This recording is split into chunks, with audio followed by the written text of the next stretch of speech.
Tudo bem, pessoal?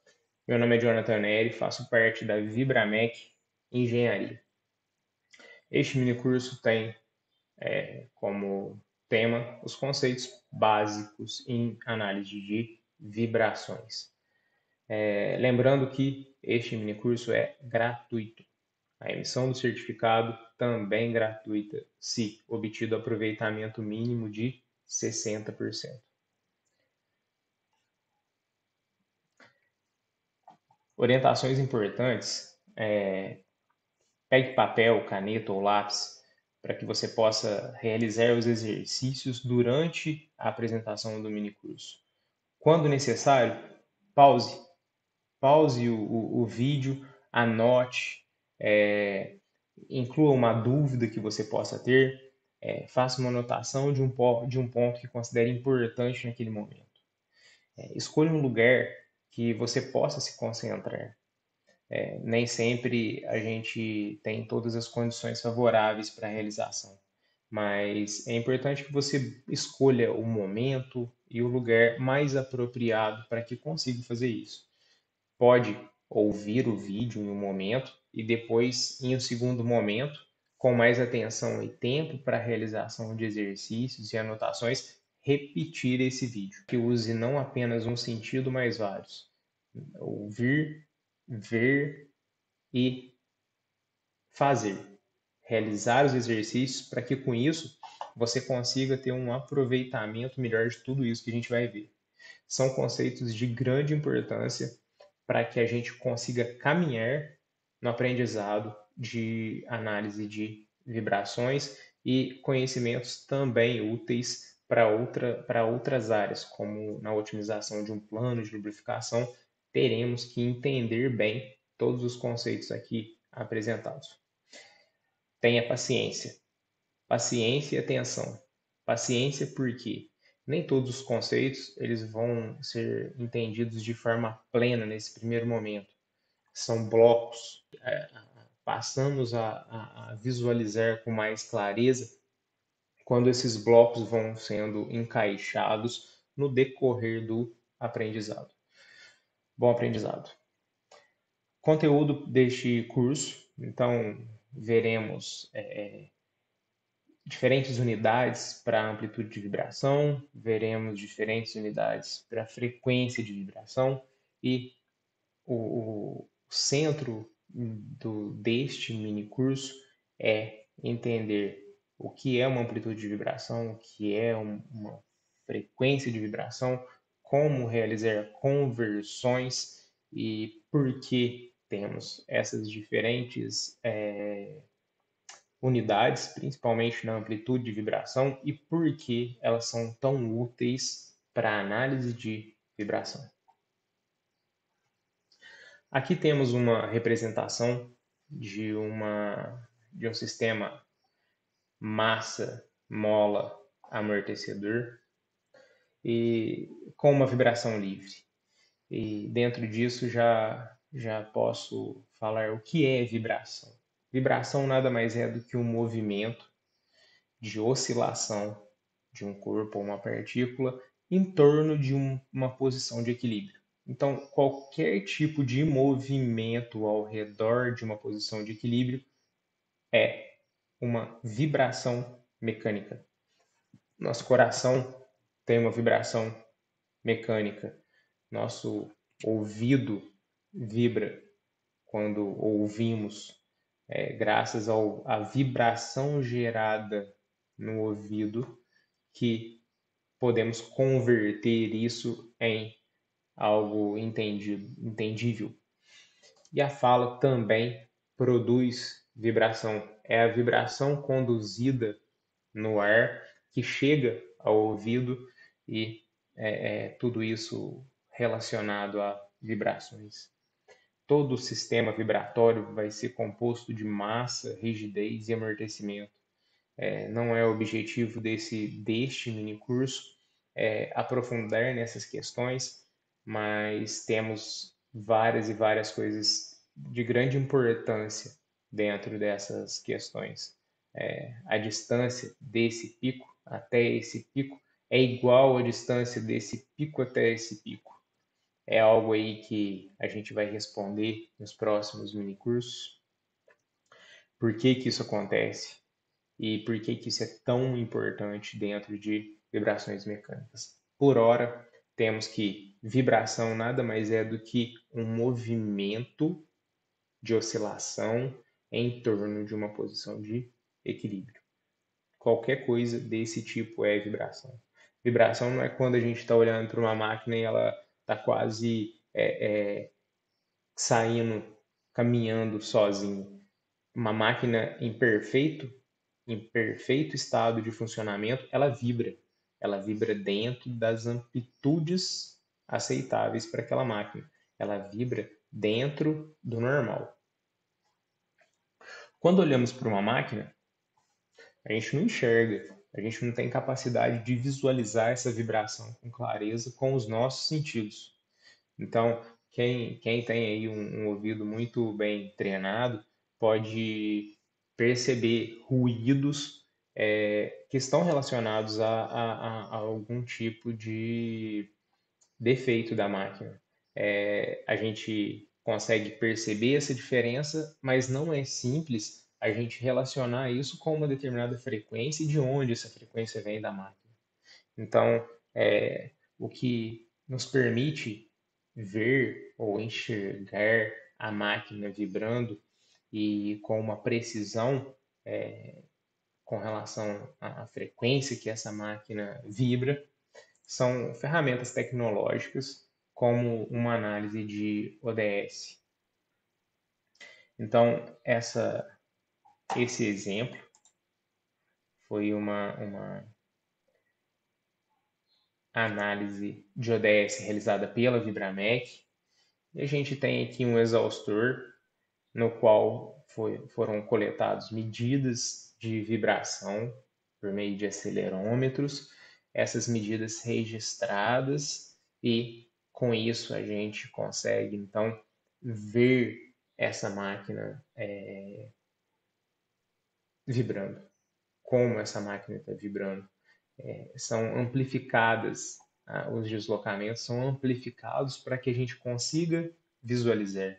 A frequência é reduzida no software para que a gente consiga perceber como ela está vibrando. A frequência de vibração dessa máquina real é de 32 vezes por segundo. Tá lá, 32,5 Hz, 32,5 vezes em um segundo. O nosso olho não tem capacidade de enxergar dessa forma. Os deslocamentos gerados são mínimos. Então, nesta representação, elas são amplificadas para que a gente consiga visualizar. Então, é possível enxergar ou ver a máquina vibrando? Sim, mediante tecnologia. A gente consegue ver e enxergar as máquinas vibrando por meio da vibração. Não que o nosso sentido consiga perceber com facilidade, mas por meio da tecnologia, por meio dos acelerômetros, por meio dos coletores de vibração. Bem, então é dessa forma que a gente consegue ver como a máquina vibra. Aqui a gente tem a representação de um acelerômetro. E esse acelerômetro, ele pode ser fixo na máquina se a coleta de vibração ela é online. Ele pode ser fixado por meio de uma base magnética somente no momento da coleta de vibração, se a nossa coleta é dita offline, em rota. Bem, a partir do momento que essas vibrações são coletadas, nós vamos visualizar essas vibrações dessa forma. Então, temos aqui o sinal no tempo. O que é esse sinal no tempo? A gente tem nesse eixo vertical, nesse eixo, a vibração. Então, aqui eu tenho as representações das amplitudes dessa vibração. Nesse eixo horizontal, temos o tempo passando. Do início da coleta, o tempo vai passando, passando, passando, até o final da tomada de dados. Isso vale para esse outro sinal no tempo. A gente percebe que não existe apenas uma vibração nesse sinal. Uma vibração acontece em destaque. Então, se tentarmos reproduzir essa vibração desenhando, teremos uma vibração aproximadamente dessa forma. E aqui a gente tem apenas a vibração em uma única frequência. Se pegarmos a distância entre esses dois picos, teremos o tempo de uma volta da máquina, se isso daqui representar a frequência de rotação dessa máquina. Aqui a gente tem o tempo de uma oscilação, de um ciclo dessa vibração em destaque nessa máquina. De forma similar para essa, temos uma em destaque, mas a gente não tem uma vibração só nessa máquina. Se a gente perceber, dentro desse sinal, a gente tem mais uma vibração que acontece numa frequência maior. Por que frequência maior? Porque o tempo entre uma vibração e outra aqui dentro dessa vibração maior, então esse é um tempo entre uma oscilação e outra. Se pegarmos essa vibração, essa outra vibração, ó, podemos representar aqui o tempo entre uma oscilação e outra vai estar entre aqui e aqui aproximadamente. Então, é muito mais rápido. Eu gastei menos tempo para ter essa oscilação do que para ter essa oscilação. Todo esse tempo de oscilação está relacionado à frequência. Quanto mais rápido é minha oscilação, maior é a frequência dessa vibração. Bem, medimos a vibração de uma máquina por meio de sensores. Então, temos os acelerômetros e assim podemos ver como ela vibra. Por meio da tecnologia, a gente passa a ter capacidade de realmente detalhar essa vibração. Com isso, a gente consegue fazer diagnósticos, consegue diagnosticar defeitos nesses equipamentos, vendo o que a máquina nos mostra por meio da vibração. Do jeito que temos a nossa fala, a nossa língua para comunicação, podemos enxergar a vibração como um meio de comunicar com a máquina. A máquina, ela fala, ela nos mostra como ela está funcionando por meio de vibrações. Aprender a realizar análise de vibração, no meu modo de ver, é aprender a ouvir a máquina, aprender a linguagem das máquinas. E cada máquina tem o seu modo de vibrar, cada máquina tem as suas frequências características relacionadas aos componentes mecânicos que essa máquina tem, relacionado ao tipo de operação, à frequência de operação dessa máquina. E se entendermos bem esse conceito inicial, tudo isso mais para frente também vai ser entendido. Bem, então temos aqui a máquina, ela está vibrando, pode estar lá vibrando perfeitamente, totalmente dentro do que ela foi projetada, está normal, sem nenhum tipo de defeito. As vibrações elas vão ser tomadas por meio desse acelerômetro. Do acelerômetro, essa medida de vibração ela vai para um coletor de vibrações e vai ter uma pessoa aqui fazendo essas coletas. Bem, a partir do momento que essas coletas são realizadas, elas são coletadas como um sinal no tempo. Essa medida aqui, ela são vibrações no domínio do tempo. Então, aqui eu tenho tempo, milissegundo, de 0 a 1000 milissegundo. Então, isso daqui nada mais é do que a vibração dessa máquina em 1 segundo de coleta de vibrações. Ela vibra dessa forma. Aqui, ó, eu tenho a amplitude de vibração. Esse eixo ele mede a minha vibração. Nesse caso aqui, a coleta foi feita em aceleração, em G ou em milímetros, metros por segundo ao quadrado. As unidades aí para aceleração. A vibração em aceleração, então isso daqui não é de velocidade, sim de vibração em aceleração.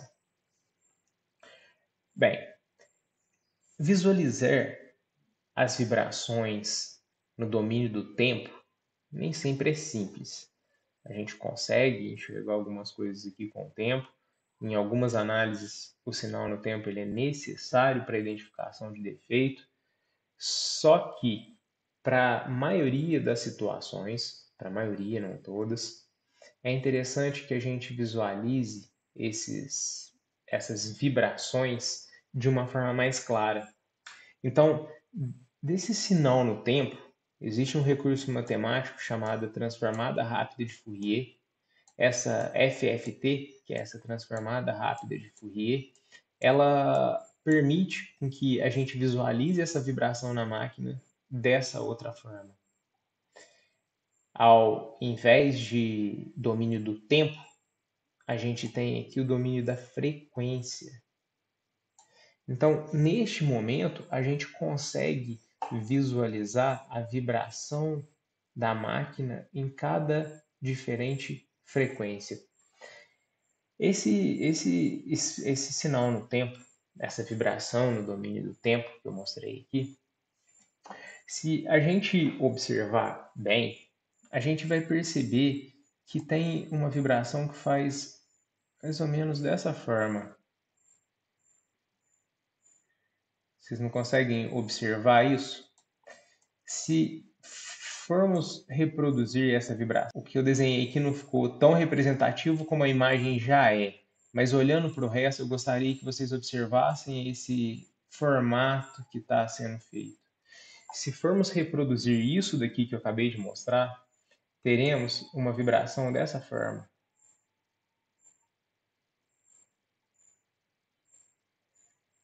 Essa é uma vibração harmônica. A gente está considerando a vibração em uma única frequência.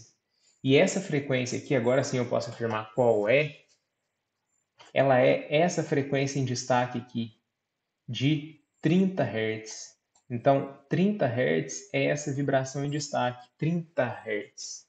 30 Hz são 30 oscilações em 1 segundo. Aqui não tem 1000 milissegundos, ou seja, 1 segundo de vibração, eu tive 30 vezes essa oscilação, dessa forma harmônica.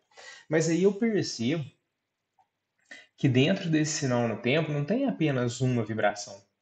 Dentro de uma oscilação dessa, de 30 Hz, a gente percebe várias vibrações, ou seja, essa vibração ela tem um período, o tempo entre uma oscilação e outra. Então, para essa daqui, o período, que é o tempo de oscilação, é 1 dividido por 30. Seria o tempo em segundos de uma volta desse eixo, um giro desse eixo. 1 dividido por 30, nesse caso, seria o tempo de uma volta ou o período. Bem, se a gente agora pegar dentro desse espaço aqui, a gente vai perceber que vou amplificar uma parte dessa daqui. Se eu amplificar uma parte dessa daqui, ó, o que que eu tenho? Eu tenho mais ou menos isso daqui, ó. Eu tenho muita vibração dentro desse intervalo. A gente visualiza dessa forma, mas é claro que eu estou tendo oscilações. Bem, quando realizamos a transformada rápida de Fourier, a gente consegue enxergar essas outras vibrações com muito mais facilidade. É muito difícil de enxergar ela aqui, mas olha, a gente pode perceber que a gente tem essa frequência em destaque, temos essa frequência em destaque. Então, dentro dessa vibração de 30 Hz, durante um período dessa vibração de 30 Hz, 30 Hz muito provável que seja a frequência de rotação do motor, 1800 RPM, e dentro de um ciclo desse, de um giro do eixo, eu tenho outras vibrações acontecendo nessa máquina. Eu não, esse sinal no tempo não é necessariamente de uma bomba, mas se fosse de uma bomba, a gente poderia ter aqui como uma frequência de passagens de pás, que seria um múltiplo, se essa bomba tem 10 pás, a frequência de passagens de pás seria 10 vezes a rotação da máquina. Para cada giro da máquina, eu tenho 10 pás gerando uma oscilação, gerando uma vibração, que seria aí a pulsação dessa frequência de pulsação dessa bomba. Bem, então espero que tenha ficado claro essa questão, o que é o período, a frequência. Então a gente tem um número de oscilações no tempo e temos aqui a amplitude da vibração. Então, comentei muito sobre a frequência, vou falar um pouco mais sobre a amplitude. O que é a amplitude? É a altura dessa vibração no nosso sinal. Então, esse eixo aqui está representando a amplitude. A amplitude de vibração da frequência de 30 Hz, aqui a gente vê com muita clareza. Se a gente visualizar aqui, temos que a amplitude em G é de 0,3. Feitas conversões, que depois eu vou explicar um pouco melhor, a gente tem essa vibração em milímetros por segundo de aproximadamente 1,06 milímetros por segundo. Cada vibração tem uma amplitude diferente. Então, aquela vibração que a gente viu aqui 30 vezes nesse intervalo tem essa amplitude. A outra vibração que acontece com uma frequência muito maior, tempo entre uma oscilação e outra é pequenininho, é visualizado aqui, aqui, e as amplitudes são registradas e indicam amplitude, que seria o termo correto, para essa vibração, representada no eixo vertical, tanto do sinal no domínio do tempo, quanto do espectro, que seria no domínio da frequência.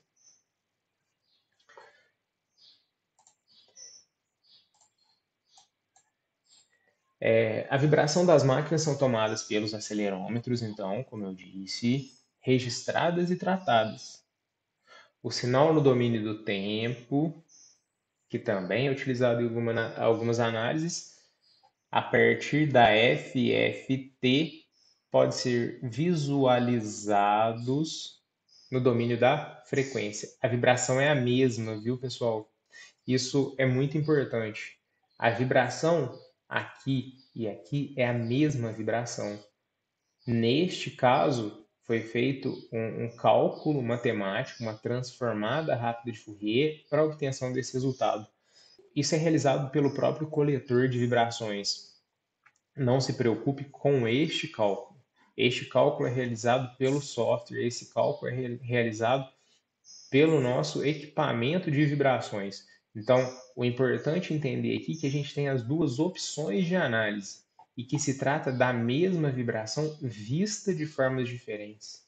Em algumas situações, o sinal do tempo ele é muito rico para que a gente entenda como que a máquina está vibrando. Em outras situações, o espectro é extremamente importante para a gente definir bem as frequências que estão ocorrendo nessa máquina. A gente consegue também realizar análises observando intervalos de tempo, período, que estão relacionados às frequências e também realizar análises no sinal no tempo.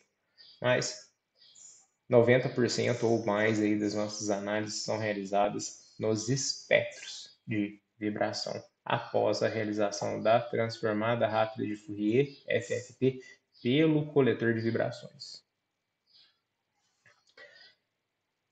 Recomendo um site da Mobius.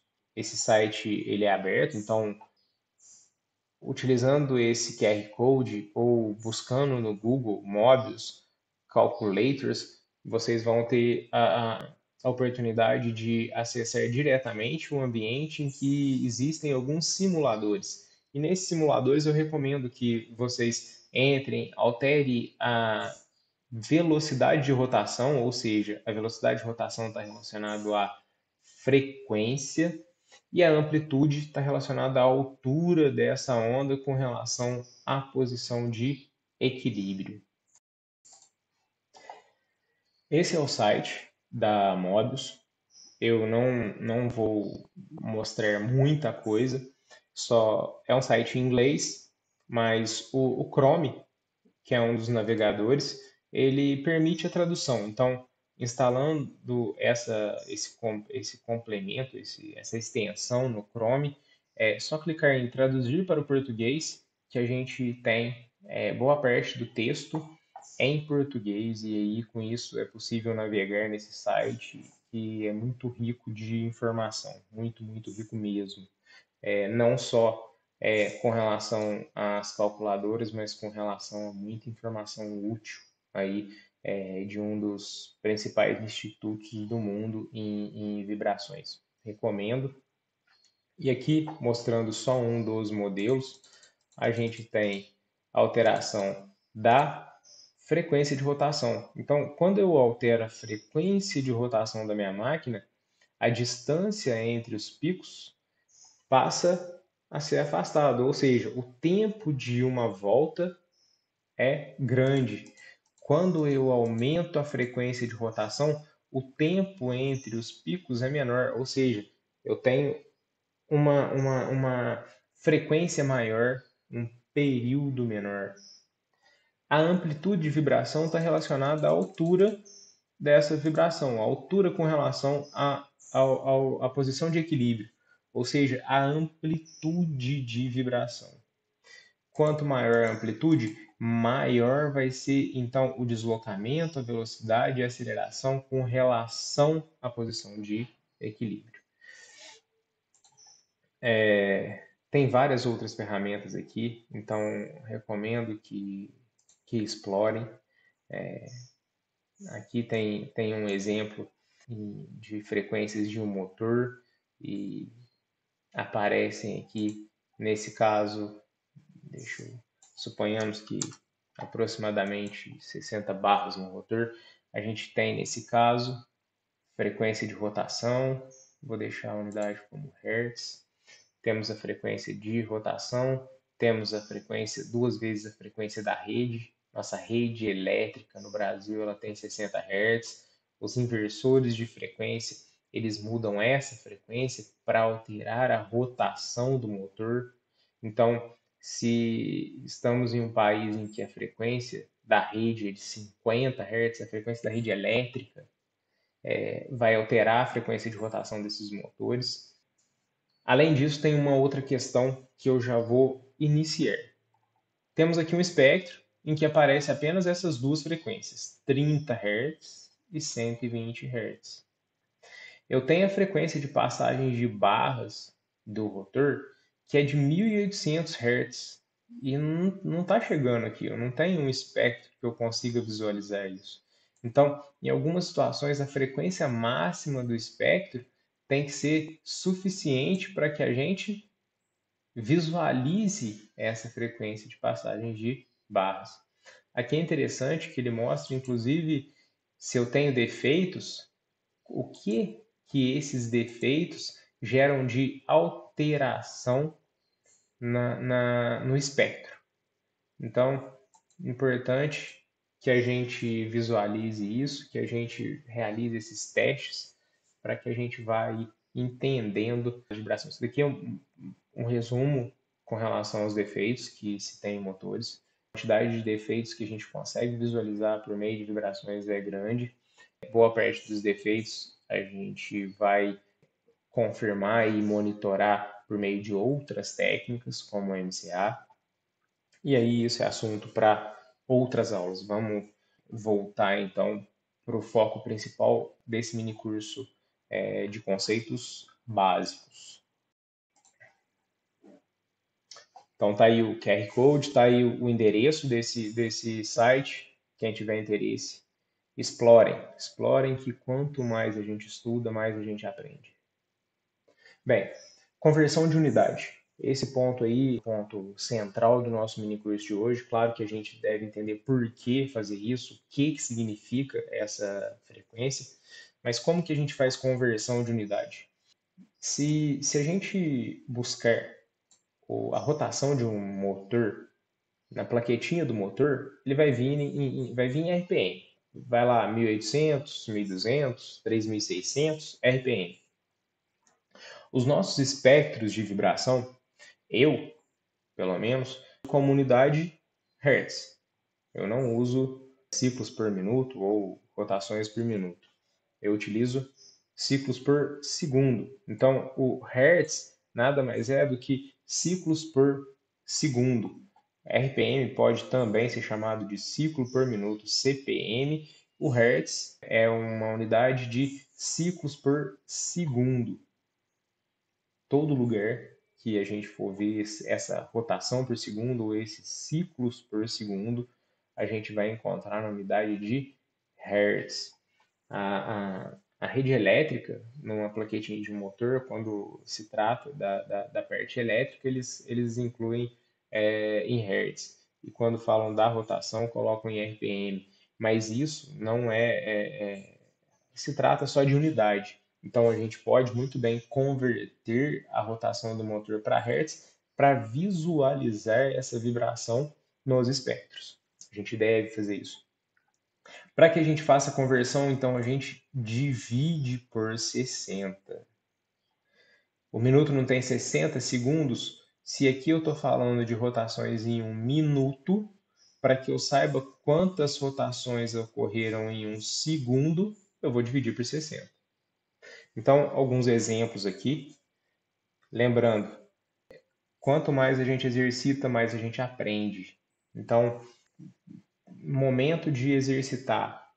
Quando você perceber a necessidade de exercitar alguma coisa, pause e faz no papel, escreve no papel, realize você mesmo. Quanto mais você realizar, mais você vai aprender. Para passar de Hertz para RPM, é o inverso. Multiplicamos por 60. Então, quando passamos 1800 RPM para Hertz, RPM para Hertz, a gente divide por 60.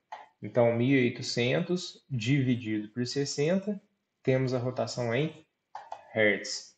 O inverso também é válido. Então, se temos a rotação em Hertz e queremos passar para RPM, qual situação que isso pode ocorrer?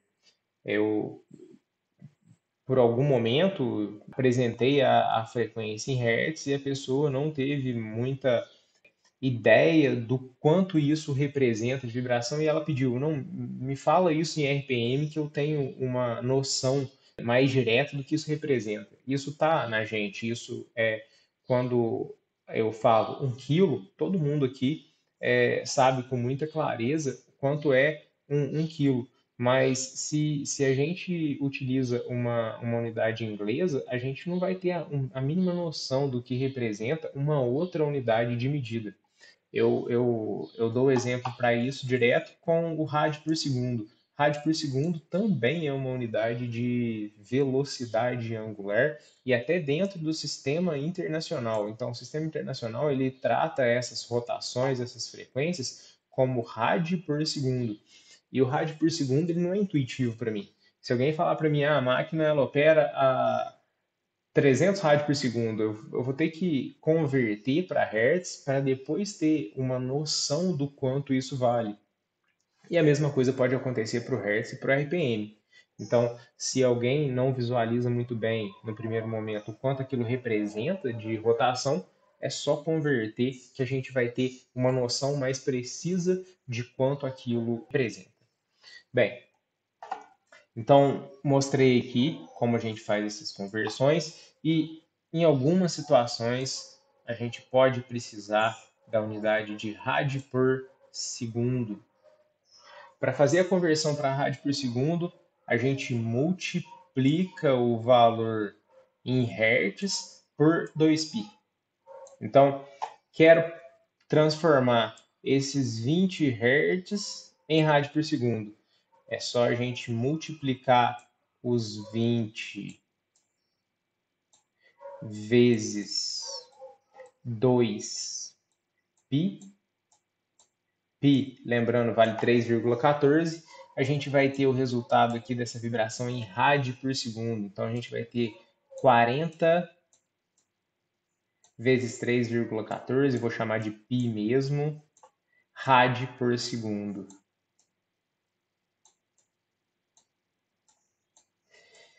Bem, aproveito para lembrar um outro ponto muito importante. Um número sem unidade, ele é só um número. Então, a gente nunca, em hipótese nenhuma, a gente pode colocar um número sem acompanhá-lo da unidade. Dentro desse nosso universo, se eu falo de uma vibração, a vibração de amplitude de 10 milímetros por segundo na frequência de 100. 100 o quê? 100 RPM ou 100 Hz? Ou 100 rádio por segundo? Não é usual, mas poderia ser. Então, o número sempre deve ser acompanhado da unidade. É a unidade que determina, que quantifica ele, que dá sentido para esse número. Então, não existe a possibilidade de número sem ser acompanhado da unidade na emissão de um relatório. Isso é fundamental. É como uma frase sem ponto em algumas situações. Bem, por que eu mostrei o rádio por segundo? O rádio por segundo, quando a gente utiliza equações do sistema internacional, a gente, para facilitar a nossa vida, é interessante a gente converter a vibração de hertz para rádio por segundo para utilizar nessas formas. Uma pausa para vocês. Então, recomendo que vocês realizem esse exercício com calma, paciência, e eu vou só dar uma lida breve nessas primeiras partes. Vai ser realizado como visto no slide anterior. E aí eu tenho algumas perguntas para que a gente tenha dê sentido para esses valores. Quanto tempo leva em segundos para um eixo completar uma volta se operando a 60 RPM? Então, eu estou falando de frequência em rotações por minutos, mas eu perguntei quanto leva em segundos. Então, para resolver esse problema, claro que muitos podem resolver de forma mais direta, mas o que a gente pode fazer? Primeiro, converter para Hertz. Depois que eu converter isso para Hertz, já fica mais fácil de eu buscar essa resposta aqui em segundos. Se 60 RPM, vou passar para Hertz e vou dividir por 60. Então vai dar 1. 1 Hertz, opa. Então é uma volta em 1 segundo. Beleza, então foi tranquilo. Tem outras duas perguntas aí para exercitar. Bem, da mesma forma, tem outras perguntas aqui direto em Hertz, já vai ser mais objetivo. De qualquer forma, chamo a atenção para cuidado, atenção e paciência. Pensem nas respostas. Refaçam de uma outra forma.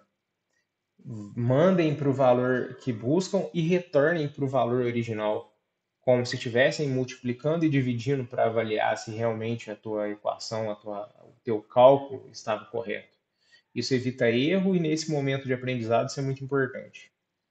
Fiz uma outra pergunta aqui: quantas voltas dá um eixo em 1 segundo, se operando na frequência de 30 Hz? Então a gente já comentou sobre isso. Responde, pensa, visualiza isso para que o conhecimento fique consolidado com relação à frequência. Frequência. Frequência de eventos. Frequência diretamente relacionada ao tempo que isso ocorre. Vou até escrever aqui, ó. A gente pode relacionar a frequência com o nosso período dessa forma, caso seja necessário. Então, ó, se eu tenho uma frequência em Hertz, aqui deve ser em Hertz, deve ser 10 Hertz, qual que é o tempo de um ciclo para 10 Hertz? Então, eu posso retrabalhar essa equação e tenho então período é igual a 1 sobre frequência. Vou até colocar aqui que aqui tem espaço em hertz, já que o nosso tempo lá vai dar em segundo. Então, aqui em segundo. Bem, 1 dividido por 10 vai ser o tempo de um ciclo, o tempo de uma volta, se for a rotação de um eixo. Beleza? Podem apertar pausa aí, façam os exercícios com calma e paciência. Vamos para o próximo slide.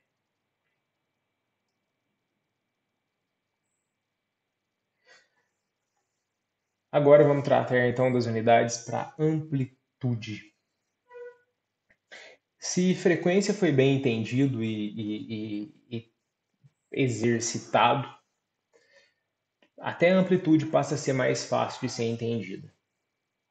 Para cada frequência de vibração, que é representada por essas barras aqui, cada barrinha dessa daqui, cada ponto que eu clicar aqui com o mouse no software de análise, ele vai nos dar uma frequência e uma amplitude. Bem, esse espectro de vibração que eu estou mostrando aqui, domínio da frequência, então esse eixo horizontal representa a frequência, esse eixo vertical representa a amplitude da vibração, a distância que essa vibração tem da posição de equilíbrio. Essa amplitude, então, ela vai tanto para cima quanto para baixo. Claro, pode ser para a direita ou para a esquerda, depende da posição que a gente está fazendo essa medida. Com relação à posição de equilíbrio da máquina, a vibração então sempre vai de uma posição para outra. E aqui a gente representa de zero a pico, ou RMS, que a gente vai ver ali na frente o que significa. Mas cada ponto desse, então, representa essa vibração que está ocorrendo na máquina em várias frequências diferentes. Então, olha a quantidade de frequência que a gente está visualizando nesse espectro. Tem muita frequência, muita frequência. E a unidade aqui é em G. G nada mais é do que 9,81 metros por segundo ao quadrado. 1G tem a mesma coisa que 9,81 metros por segundo ao quadrado. Metros por segundo ao quadrado em sistema internacional, usualmente a gente utiliza o G para nos comunicar dentro do mundo das vibrações, dentro das análises de vibração. Recomendo então que utilize G para ficar aí dentro da unidade mais utilizada para acompanhamento de vibração em aceleração. G, gravidade, 9,81 metros por segundo ao quadrado. Bem, aqui um outro espectro. Esse espectro agora ele é de velocidade. Unidade, milímetros por segundo. Sistema internacional para velocidade é metros por segundo, mas usualmente vibrações a gente utiliza milímetros por segundo. Apresentam ali valores dentro de uma escala mais fácil de ser utilizada. Mesma coisa vale para o G. É por isso que eu, quando eu iniciei, eu optei por essas unidades e não é à toa que a grande maioria utiliza essas unidades nas análises. Mesma coisa vale para o Hertz, ao invés de RPM. Mas isso não significa que não possa ser feito de outra forma. O importante é avaliar o qual cada um se identifica mais e como a gente tem que se comunicar, não somos uma ilha, é importante buscar aí algo que seja usado por mais pessoas. As pessoas com mais experiência em vibrações mecânicas, que iniciaram suas atividades muitos anos atrás, alguns ainda permanecem no RPM, o domínio da frequência, ao invés de usar Hertz, eles utilizam CPM, ciclos por minuto. Bem, velocidade então. Aqui está o espectro de velocidade e aqui está o espectro de deslocamento. O que eu tenho aqui para falar sobre isso? Essas vibrações são as mesmas. As vibrações são as mesmas. Esses três espectros, eles representam a vibração de uma mesma máquina, num mesmo ponto, de uma mesma coleta. Olha aqui os horários. 21 de 9 de 2020, às 15h25 e 54. 21 do 9, mesmo, exatamente o mesmo segundo. É a mesma medida. É a mesma vibração. A única coisa que mudou nesses três casos são as unidades. A vibração, ela pode ser vista como aceleração, velocidade e deslocamento. Não é o momento de explicar exatamente isso, mas eu não tenho vibração. Se eu tenho vibração, oscilação, o deslocamento é a partir da posição de equilíbrio. A velocidade, ela é máxima quando ela passa pelo zero do deslocamento e ela é zero quando ela está nas extremidades. Então, tem uma massa vibrando aqui, ó. A gente vê essa massa dessa forma vibrando. Se a gente está enxergando deslocamento, deslocamento é máximo nas extremidades. Se a gente está enxergando vibração em velocidade, a velocidade é máxima quando ela passa pela posição de equilíbrio. A máquina ela está vibrando, ela vem até aqui e ela para. Velocidade zero. Na hora que ela está voltando, ela ganha muita velocidade, está na maior energia cinética dela. E quando ela passa daqui, ela começa a ser freada, ela começa a diminuir a velocidade até virar de novo. Então, aqui a gente enxerga velocidade. Aceleração é a taxa de variação de velocidade.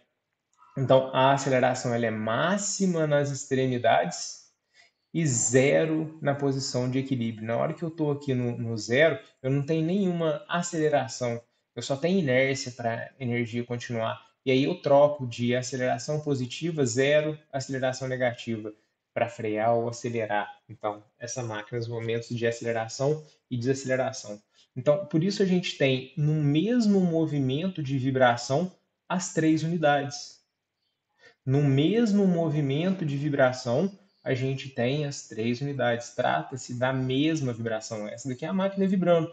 Eu só estou observando essa vibração de unidades diferentes. Uma hora eu estou vendo quanto ela está deslocando, outra hora eu estou vendo a velocidade dessa vibração, outra hora eu estou vendo a aceleração dessa vibração. Bem, isso acabou gerando um ganho muito grande para a análise de vibração. Então, isso que eu acabei de falar aqui, mostrando essa figurinha, é uma condição física. Isso está na física, é uma lei física, isso acontece. Só que como que a gente aproveitou isso para poder enxergar vibrações? Quando a gente pega o deslocamento, a gente consegue visualizar muito bem baixas frequências, olha só, nessa região aqui bem inicial, olha como que está destacada a vibração. Esse é um espectro que vai até 10.000 Hz. Claro que se a gente fosse fazer um espectro direto no deslocamento, a gente nem colocaria uma frequência máxima tão alta, a gente colocaria uma frequência máxima muito menor, para que isso daqui tivesse uma visualização mais simplificada, mais fácil, mais aberto, um zoom ali. Mas olha só como que vibração em frequências altas praticamente não existe para essa forma de visualização. Quando a gente faz uma derivada nesse sinal e pega ela em velocidade, olha como que já deu uma destacada em alguma região aqui, ó. Essa parte aqui, ó, essa região aqui, ó, ela já ficou mais fácil de ser visualizada.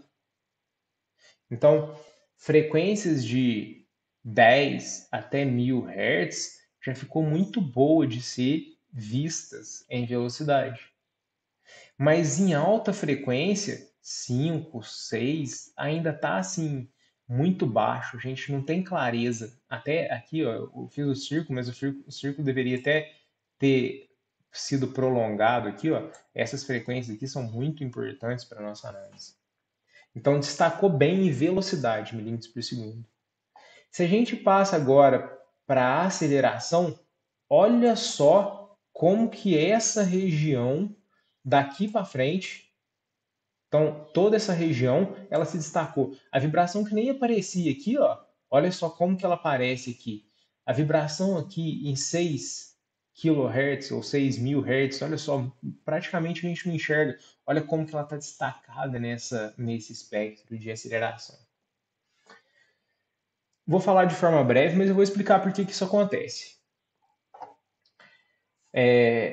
Quando a gente pega a vibração em deslocamento, vou chamar de X, a gente tem uma unidade métrica. Metro, milímetro, microns. Está relacionado à distância ali mesmo, ao quanto eu tenho de mudança de posição ali com relação à minha medida. Quando a gente transforma em velocidade, a gente tem que fazer uma derivada. Então, quando a gente faz uma derivada do deslocamento, que é uma senoide, a gente passa a multiplicar esse x pela velocidade angular dessa máquina. Então, olha só, peguei a minha vibração em deslocamento e multipliquei pela velocidade angular, pela frequência de rotação. Isso vale para qualquer uma das frequências. A gente pode fazer isso para todas as frequências e a gente vai obter essa vibração em velocidade. Peguei esse pico aqui, ó. Peguei esse pico, multipliquei pela frequência de rotação dele, obtive esse. Então, isso é feito para todos. Então, quando a gente tem esse tipo de equação, a gente chama de linear.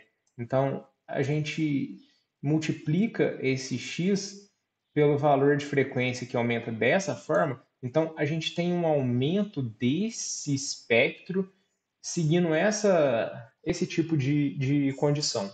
Um aumento linear da visualização da vibração. Isso acaba proporcionando uma visualização muito boa da vibração nessa faixa de até 1000 Hz e passa a não aumentar de uma forma tão considerável a vibração de alta frequência. Bem, quando a gente pega a aceleração, a gente deriva mais uma vez. Então, quando a gente deriva mais uma vez, como é multiplicado por seno da frequência vezes o tempo, essa frequência sai do seno, o seno vira cosseno e depois vira menos seno. E aí, quando saindo do cosseno e indo para menos seno, eu tenho mais uma frequência de, de, de oscilação, ou seja, uma velocidade angular aqui, que aqui a gente deve ver como cada uma dessas barras convertidas para rádio por segundo. Então, aqui está em Hertz. Para eu utilizar dentro dessa equação, a gente teria que converter isso para rádio por segundo, ou seja, multiplicar por 2π. Ô, Jonathan, eu vou precisar fazer esses cálculos para fazer análise de vibração? Não. Ninguém vai precisar fazer esses cálculos para fazer análise de vibração. Só que é entendendo a base, é entendendo desde o começo, é entendendo. A gente não precisa fazer isso.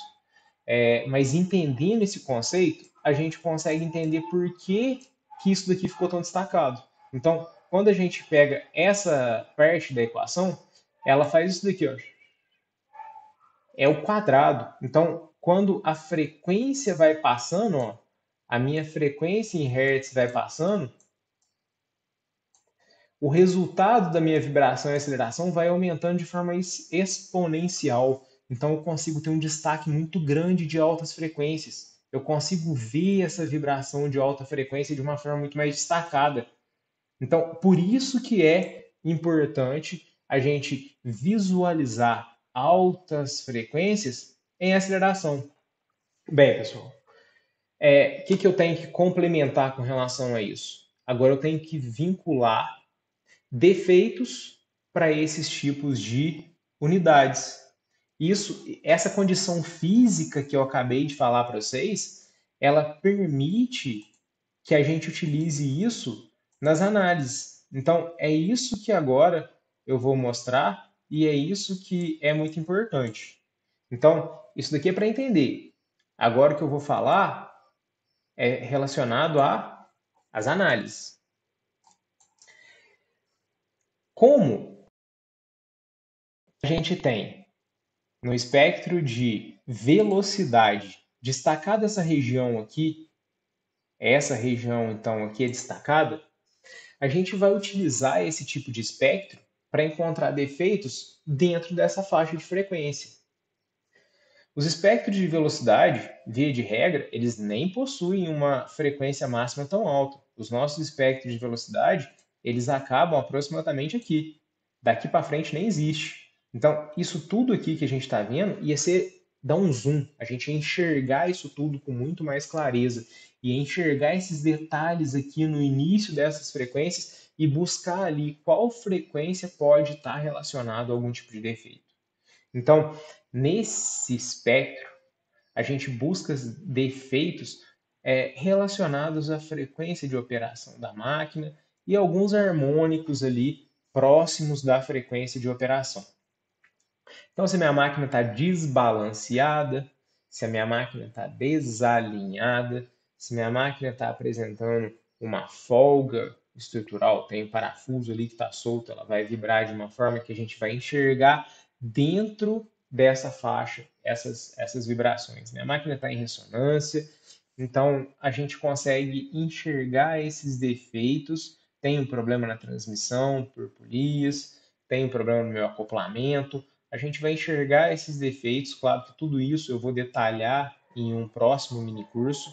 É uma coisa ampla, então não dá para ficar explicando tudo isso aqui, mas eu já adianto que esse espectro em velocidade a gente busca esses tipos de defeito. Bem, aí eu tenho o espectro de aceleração. O espectro de aceleração, ele nem destaca, passou a não ter destaque essas frequências iniciais.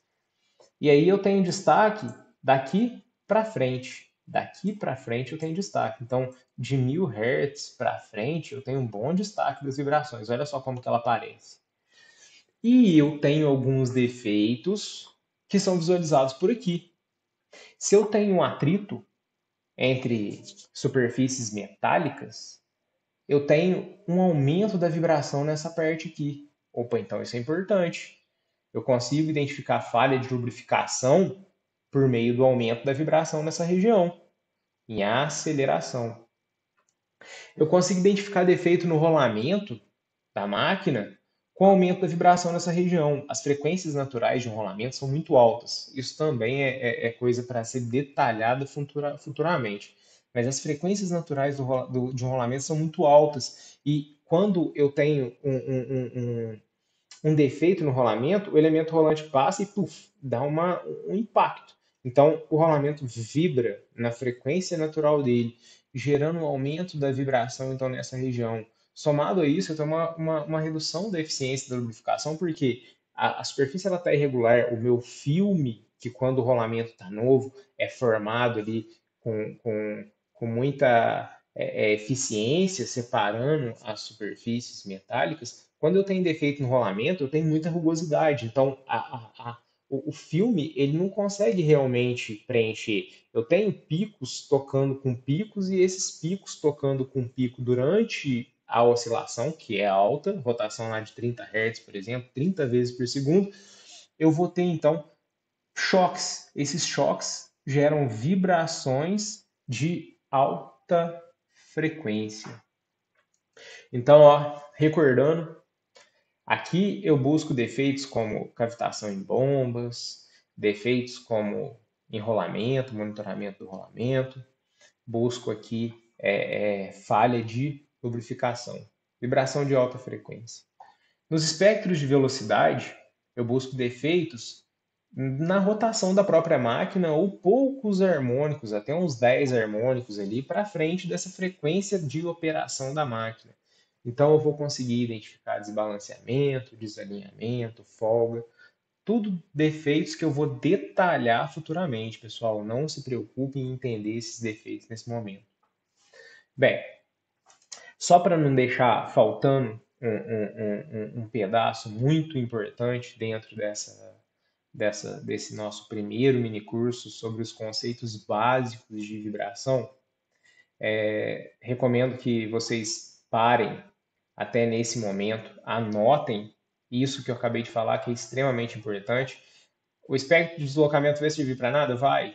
Se a gente precisar fazer análise aí de baixas frequências, a gente consegue sim utilizar os espectros de deslocamento, mas eles são bem pouco utilizados. Grande maioria a gente utiliza velocidade e aceleração dentro das nossas análises. Anotem, escrevam não só o que vocês estão vendo, mas o que foi falado nesses últimos instantes. Então, agora ficou. Se eu anoto, eu vou guardar um pouco mais. Se eu escrevo duas vezes o que eu acabei de ouvir, eu vou guardar mais ainda. Então, quanto mais ficar enraizado mesmo esse conhecimento inicial, essa base para vibração, para análise de vibração, maior vai ser o sucesso no futuro. Vibrações é igual matemática. Se a gente perde um pedaço, a gente não consegue dar continuidade depois. Então, recomendo que entenda isso. Isso tudo que a gente está mostrando é importante não só para análise de vibração, é importante também dentro da otimização de planos de lubrificação industrial. Então, são várias variáveis ali que a gente precisa entender tudo isso que a gente está vendo com muita clareza. A gente usa vibrações para otimização de plano de lubrificação, a gente utiliza essas frequências como parte das equações que a gente utiliza. Bem, aqui eu repeti os dois espectros que a gente mais utiliza. Aqui tem só um zoom maior, mas é tudo que eu já comentei. Então, tudo que eu comentei, aqui é o que a gente mais usa, faixas utilizáveis. E só uma coisa que ficou faltando eu comentar, que é esse envelope de aceleração. Então, o envelope de aceleração é um outro recurso que a gente tem e muito útil dentro das análises de vibração. Eu comentei que a faixa que a gente utiliza para identificar os defeitos de lubrificação, enrolamento, e redutores industriais também, não comentei, mas ele é muito importante também para a gente estudar a saúde das engrenagens em redutores industriais. Essa faixa. E daqui para trás é a vibração da própria máquina. Então, ela pode não ser utilizada. Eu não tem relação com a saúde do meu rolamento. A vibração daqui para trás é da máquina. A vibração daqui para frente é que está relacionado com essas questões que a gente comentou. E aí a gente tem um recurso que é o envelope de aceleração. O que o envelope de aceleração faz? Ele faz um filtro e ele deixa passar só a vibração. O filtro que mais utilizado por mim é de 1000 Hz para frente. Então, ele vai de 1000 Hz até 40.000 Hz. Ele pega essa vibração de 1000 Hz e até 40.000 Hz, isso é alterado, então, dependendo das vibrações da própria máquina e das frequências naturais de onde a gente capta, de acordo com o defeito que a gente está buscando, a gente vai ver qual que é a faixa que aumenta a cada ciclo. Então, suponhamos que a gente tem um rolamento e a gente tem um defeito. A cada evento da falha, eu vou ter um aumento dessas vibrações de aceleração. Lembra que eu comentei que a frequência natural do rolamento que faz com que esses picos aumentem? Ou no momento de falha de lubrificação, eu tenho ali um choque entre os picos das superfícies, dessas superfícies, elemento rolante e pistas, enfim, o que tiver ali de movimento relativo, gera esses picos. Mas esses picos eles acontecem com uma certa frequência. Então ele sobe e abaixa, sobe e abaixa, sobe e abaixa. E o que o envelope de aceleração faz é reconhecer esses aumentos e diminuição, qual que é a frequência que esses eventos estão acontecendo e trazem isso numa faixa de frequência menor. Então, o envelope de aceleração, ele traz para a gente esses eventos do espectro de aceleração de uma maneira mais fácil de ser visualizada. Então, se eu tenho esses aumentos a cada rotação do meu eixo, ele vai aparecer aqui em uma vez a frequência de rotação da máquina. Se ele aparece a cada frequência com que um elemento rolante passa com relação a uma posição da pista do rolamento, externo e externo, eu vou ter um aumento da frequência nessa posição. Aqui é o lugar mais simples da gente buscar frequências de defeito do rolamento para uma máquina. Então, essas frequências de defeito também são assunto de outro minicurso, mas aqui que a gente busca isso. Então, o envelope de aceleração, ele também é em aceleração, claro, vem de aceleração essas frequências, e ele é baseado nesse filtro só do que gera defeito em alta frequência. Então, aqui eu posso ter vibrações oriundas de um redutor, vibração oriundas de um rolamento. Então, a gente tem que entender que isso daqui vem de altas frequências, de frequências naturais excitadas aí em consequência desses motivos que eu apresentei. Uma onda que eu trouxe para mostrar o que significa valor em RMS, valor de zero a pico e valor de pico a pico. Então, isso pode aparecer e pode gerar dúvida, então é bom a gente já esclarecer. Aqui eu tenho a posição de equilíbrio. Esse aqui é o centro da nossa vibração. A vibração então acontece para cima e para baixo, para cima e para baixo, ou para os lados, mas em relação a uma posição de equilíbrio. A vibração máxima, ela vai então desse zero até aqui em cima. Quando eu represento daqui até aqui em cima, eu chamo isso de vibração de zero a pico. Quando eu chamo essa vibração daqui de cima até lá embaixo, eu chamo essa vibração de pico a pico, mostrado por essa seta que está aqui. E quando eu quero avaliar a energia contida nessa onda, então, ó, eu quero avaliar essa energia contida nessa onda. Eu quero relacionar com essa energia. Eu avalio a vibração em RMS. O RMS para uma senoide é obtido pela multiplicação do valor do pico vezes 1 sobre raiz de 2. Então, se eu pego o valor do pico e divido por raiz de 2, eu tenho o valor dessa vibração em RMS. Então, para entender o que significa cada uma dessas termos. Pessoal, 1h10 de minicurso. Eu não quero passar muito de 1 hora entre os minicursos para que seja algo objetivo, que seja realmente um minicurso. Embora seja um minicurso, esse é o primeiro minicurso, eu quero falar sobre vários outros pontos que eu comentei que serão assuntos de outros minicursos. Esse é fundamental.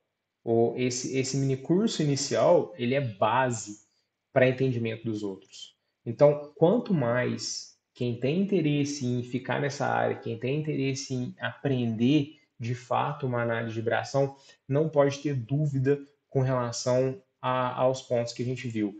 Eu tenho que ficar fazendo os cálculos que você fez de conversão, de deslocamento para velocidade de aceleração? Isso não. Isso não.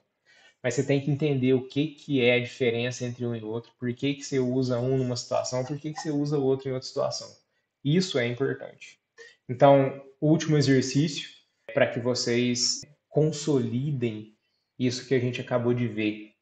Então, duas questões de múltipla escolha aqui bem objetivos para vocês responderem. E aqui, ó, deem atenção para essa parte. Deem atenção a essa parte, tanto para consolidar o conhecimento, seja para uma pessoa que está buscando uma vaga com a gente, seja para quem já está com a gente, seja para quem está buscando consolidar todo o conhecimento visto relacionado a esses conceitos básicos. Escrever sobre essas coisas é muito importante. É escrevendo que a gente vai consolidar esse conhecimento. Então, não deixe de escrever. Para que vocês recebam o certificado, vocês vão ter que resolver algumas equações, alguns exercícios, desculpa, responder algumas questões similares às que já foram apresentadas. Não vai precisar acertar todas as questões para que receba o certificado. É um aproveitamento mínimo de 60%. Então, se você deu a devida atenção a todas as partes que a gente passou, resolveu os exercícios como foi pedido, eu tenho certeza que vocês vão conseguir essa proporção de aproveitamento. Então, ó, não deixem de ler isso aqui e escrever. Quem está buscando a vaga com a gente, deem uma atenção nessa parte. Deem uma atenção nessa parte, que isso também vai ser parte aí do que a gente vai buscar nos nossos bancos de dados para as vagas em aberto e para as futuras vagas. Como que eu faço para responder, então, agora esse formulário para obter o certificado? Pode ser usando esse QR Code, pode ser usando escrevendo esse link. Se for escrever o link, tem que atentar para o maiúsculo e minúsculo, onde tem a letrinha menor aqui é minúsculo, então tem que ser minúsculo na hora de digitar. Eu vou disponibilizar junto com o link do vídeo o link do formulário para facilitar na hora de responder. O certificado só vai ser emitido para quem fizer então essa avaliação de aproveitamento. Esse é o primeiro mini curso, então vale a pena falar um pouco mais sobre o seguinte: são solicitados para todos nome completo que vai compor o certificado e é pedido CPF. O CPF, pessoal, eu coloco meu CPF nos treinamentos que eu faço, não vejo problema. Caso alguém não esteja confortável em colocar o CPF total, não preocupa. Não preocupa. Mas tem que colocar pelo menos os últimos 3 dígitos. Então, vamos supor aqui que o meu CPF seja 111, claro que é um exemplo, 2, 3, 4, dígito. A gente tem 2 dígitos depois do CPF. É 5, 6. O que eu estou pedindo? Para, no mínimo, quando tiver lá o campo CPF, se você não for colocar esse número, vai sair no teu certificado. Mas se quiser colocar os últimos 3, então deixa assim, ó. 4, 5, 6. Para esse exemplo de CPF. Claro que vocês vão pegar os últimos 3 dígitos do CPF seu, do seu CPF, e digitar lá. Algumas questões dentro desse formulário, não são muitas, mas vocês vão utilizar esse número, esses 3 últimos números do CPF de vocês para poder resolver a questão. Pessoal, muito obrigado por compartilhar o seu tempo com a gente, então. Agradeço e espero que você tenha gostado do conteúdo, espero que você tenha aprendido sobre isso. Obrigado, até mais.